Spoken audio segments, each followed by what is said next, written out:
Francesca Hilton was the only daughter of Conrad Hilton and his wife Gabor. This story, shrouded in numerous secrets and strange circumstances, especially regarding her conception, evokes a sense of discomfort and divides her fate into terrible and tragic events. The Hilton family's life is filled with dramatic twists and shocking incidents that have been passed down through generations, creating the impression of a long chain of momentous and often tragic moments.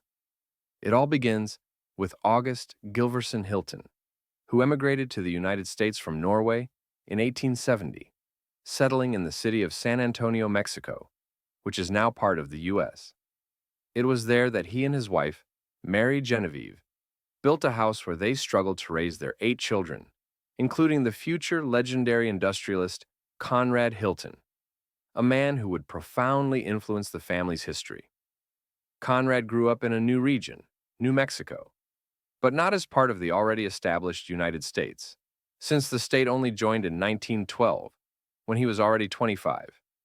This fact gave him a unique opportunity to become one of the first Republican representatives in the new state. However, the young politician soon became disillusioned with a career in governance, as he had to face bureaucracy, sluggishness, corruption, lies, and internal intrigues typical of the political arena. All of this pushed him away and led him to seek a different path. He settled on a sector known for its honesty and incorruptibility, the banking industry. In search of greater opportunities, Conrad decided to go south to Texas, a state then experiencing a real gold rush. During those years, Texas was aflame with an oil boom, and people were making vast amounts of money by extracting oil. He was confident that in an era when everyone sought to profit from oil, there would also be a demand for financial services. He hoped to open his own bank, but that plan fell through. He was unable to acquire the desired bank and had to quickly seek another niche. The only viable new option became the hotel and hospitality business. It proved to be Conrad's salvation and a chance for success. His first project was the Mobley Hotel in Cisco, Texas. This hotel had 40 rooms, and those 40 rooms became a constant attraction for numerous guests and travelers. Soon after Mobley began to operate successfully and generate stable income, Hilton realized that if one hotel could make such money, what could be expected from several such establishments? In 1919, he purchased the Mobley Hotel, and by the early 1930s, he already owned 4 additional hotels across Texas. However, as is often the case in life, luck did not last long.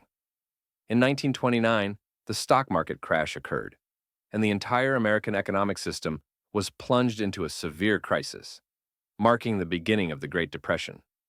The country's financial stability was rapidly destroyed. Millions of people found themselves without livelihoods, and spending money on luxurious services like hotels became impossible.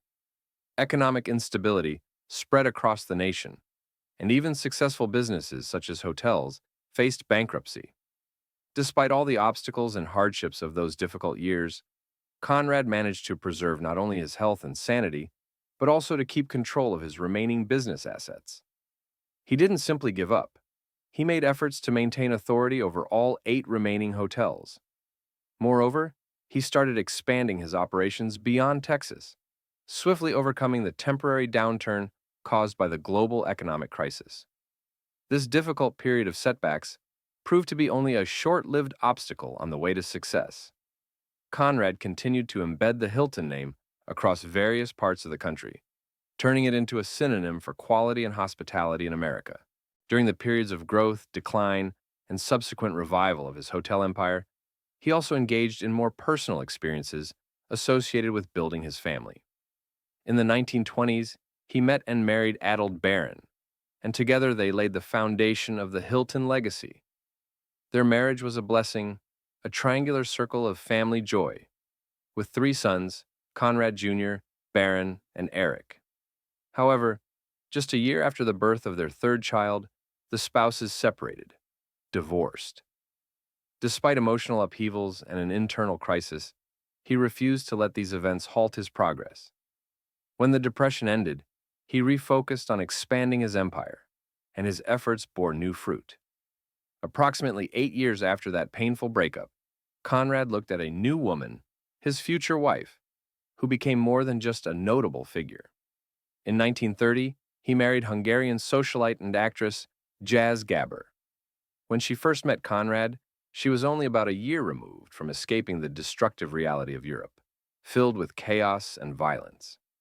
At first, he may have appeared to her as a hero, someone who helped her parents leave Hungary and gain freedom. However, this image of benevolence was soon undermined by signs of the real life awaiting them within the marriage.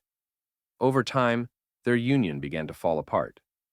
In her relationship with Gabor, Conrad seemed to be more adept at controlling her than truly loving her. He even insisted on changing her name from Zaza to Georgia, which symbolized a deep severance from her roots. Later, Gabor wrote that this act embodied everything that their life together ultimately became. Her Hungarian origins seemed to be uprooted, and her past was ignored. Part 3 of 8.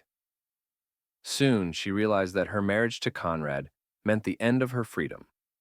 Her needs and personality were completely ignored. She felt that she belonged to him, not to herself. It is clear from her words that their union was doomed from the very beginning, and their relationship ended in failure, leaving a heavy imprint on both their memories and hearts. Several months before their final divorce, she gave birth to their only child, a daughter named Francesca Gabor Hilton.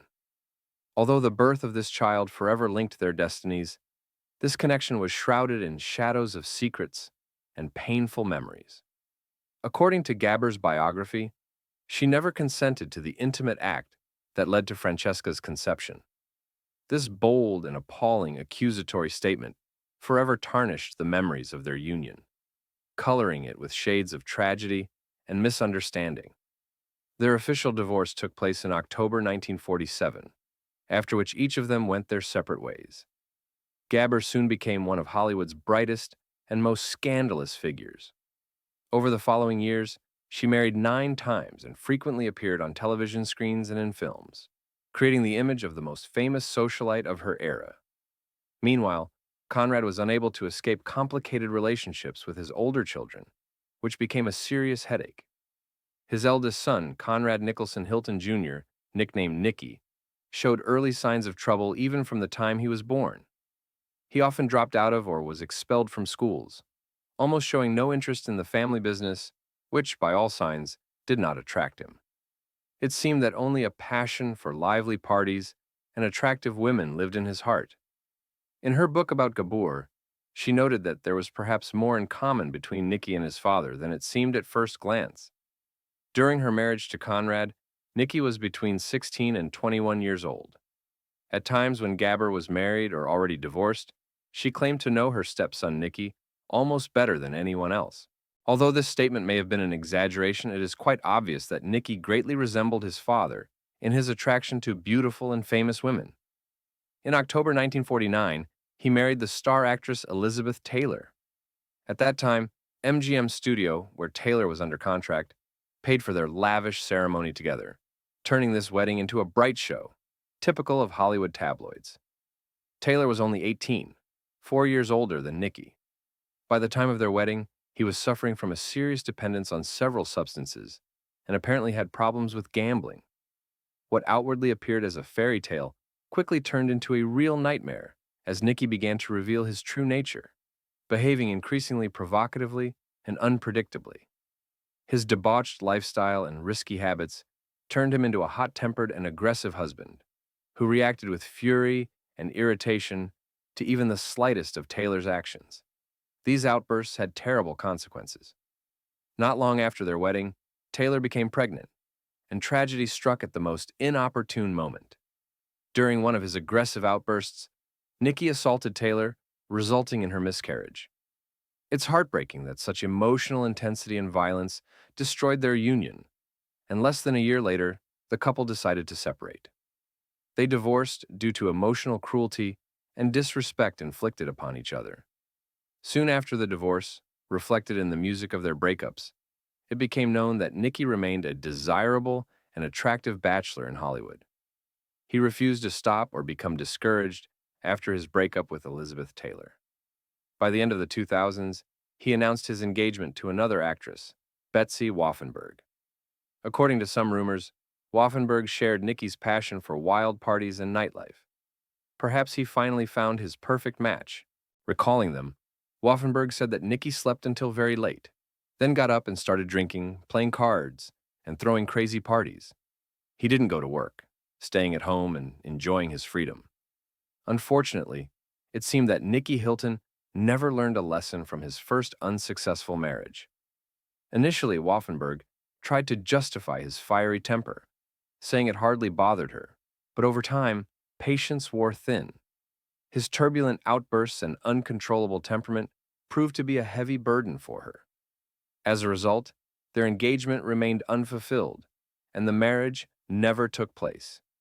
Meanwhile, while Nicky tirelessly fought his inner conflicts and struggles, his father and brothers continued to actively expand the family business empire. Conrad, Nicky's father, in the 1940s and 1950s, worked on developing the Hilton brand, building and acquiring new hotels across America. Among them was the famous Waldorf Astoria, which became a symbol of high class and wealth. When Conrad gained control of this prestigious establishment, he also inherited the legacy of another prominent American family, the Eero family. However, unlike them, Conrad was not willing to let his company and family reputation be destroyed by the reckless actions of his descendants. He did everything possible to ensure his business remained steadily strong and respected. Expanding the hotel chain across the entire continent was not enough. There was also a vast world beyond, full of opportunities.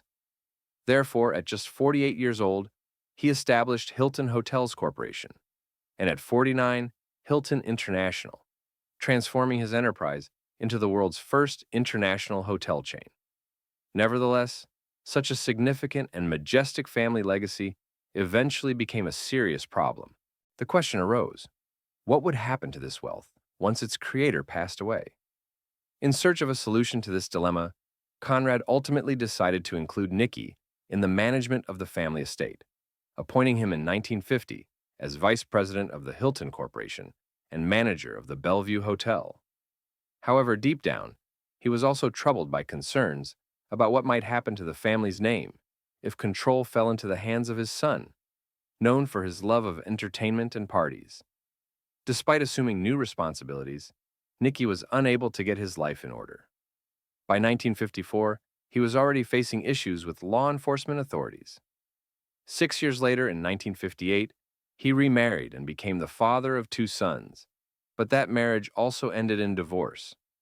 Nicky could not maintain stability in any aspect of his life, leading to the obvious conclusion: to what extent could he be considered a worthy heir to a multi-million-dollar estate? Unfortunately, his reckless and impulsive lifestyle ultimately came to an end. As a result of his risky and indulgent habits, Nicky died 10 years before his father, from a heart attack at the age of only 42. His death was a real blow to Conrad, leaving behind only 2 sons and a daughter to inherit the estate.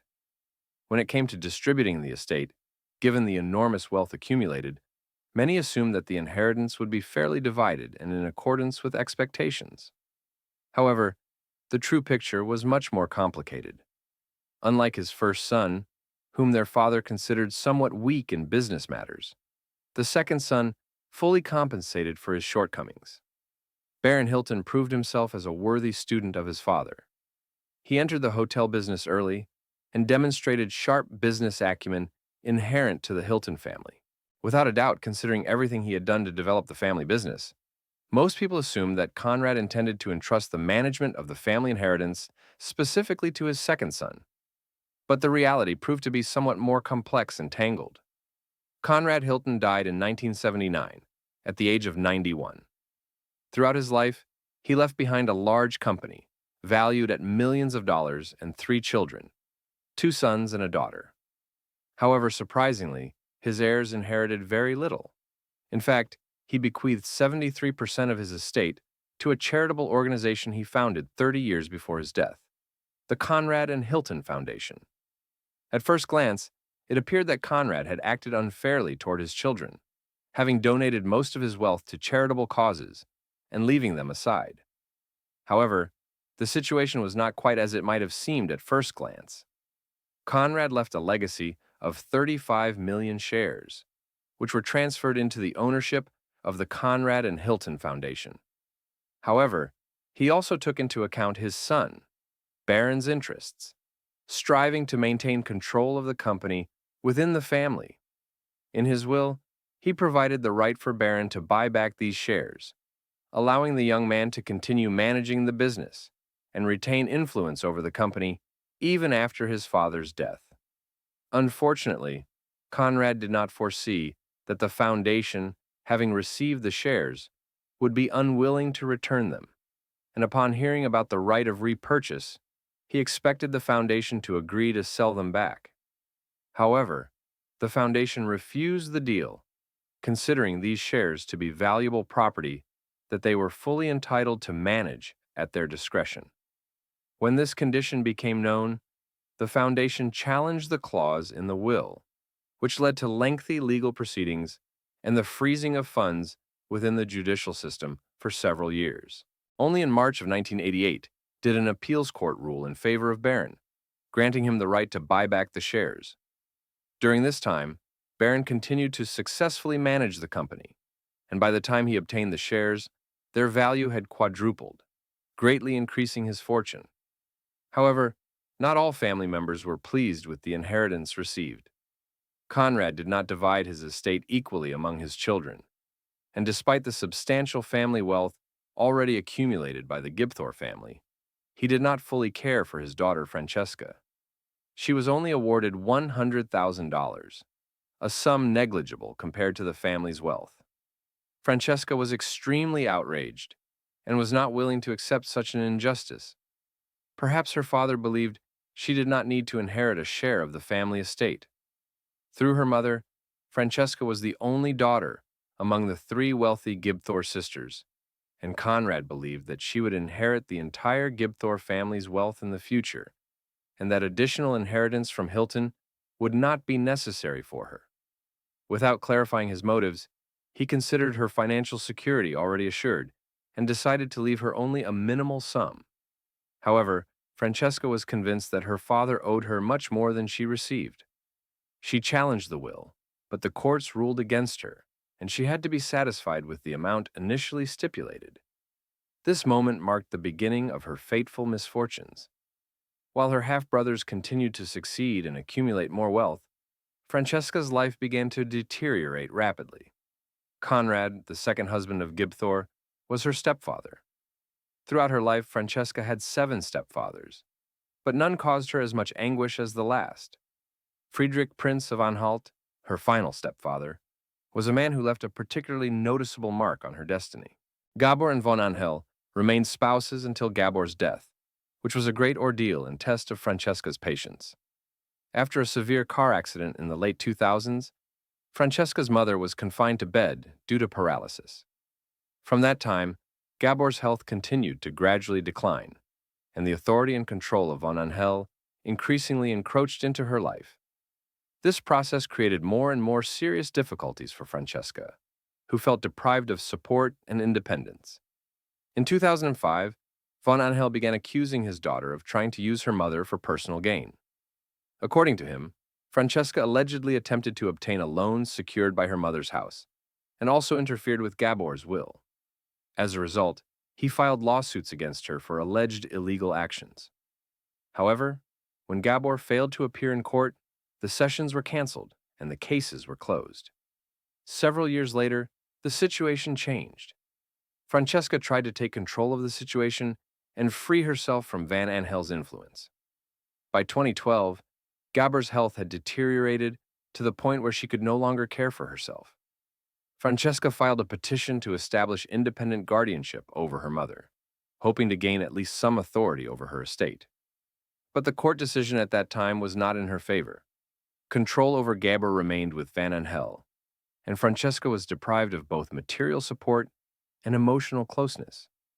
At the end of her life, she could have used at least a small part of her parents' wealth, but despite belonging to 2 wealthy families, she died in poverty. There are reports that just a month before her death, caused by complications after a stroke, she was homeless moving from one temporary shelter to another, or sleeping in her car. Her mother never learned of her daughter's death, as Van Aanholt decided to keep this news secret. Franziska's father, Conrad, shared his family struggles with two of his sons, but both younger brothers managed to build stable lives and start families. In particular, the Baron focused on continuing the Hilton dynasty. In 1047, he married Marilyn Jan Hawley, and their union lasted a lifetime. Together, they raised 8 children. Most of their descendants lead quiet and peaceful lives, although unfortunately, not everyone managed to avoid hardships and obstacles along the way. His son, Richard Howard Hilton, followed in his father's footsteps and built his professional career in business. He became the founder of Hilton Realty Investment, which played a significant role in expanding the Hilton family empire further. Thanks to this initiative, the family name gained even greater significance and recognition worldwide. In the years when patriarch Conrad Hilton passed away at the age of 24, Richard not only continued the family business, but also created new opportunities for its development. In the same year, he married Katie Avenino, an American socialite and actress. Richard was then 24 years old, and his bride was 20.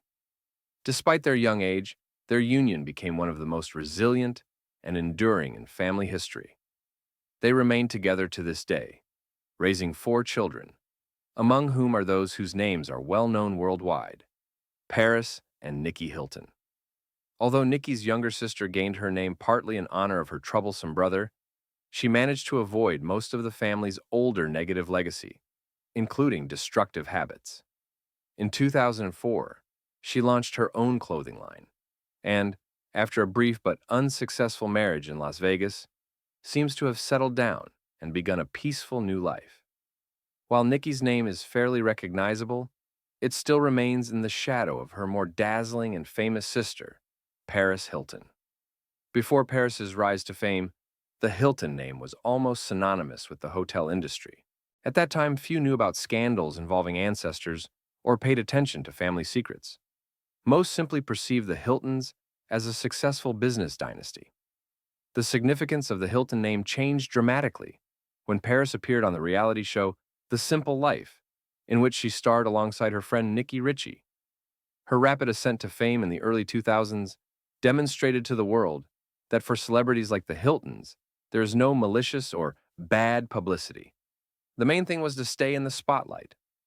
Thanks to her, the Hilton name became a symbol not only of luxury hotels, but also of sensational news, gossip, and public appearances.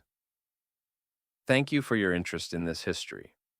If you enjoy engaging and eventful stories from the past, stay focused and continue discovering new facts with us. Remember, on our main platform, FactNate, there are many more interesting and extraordinary stories waiting to be explored.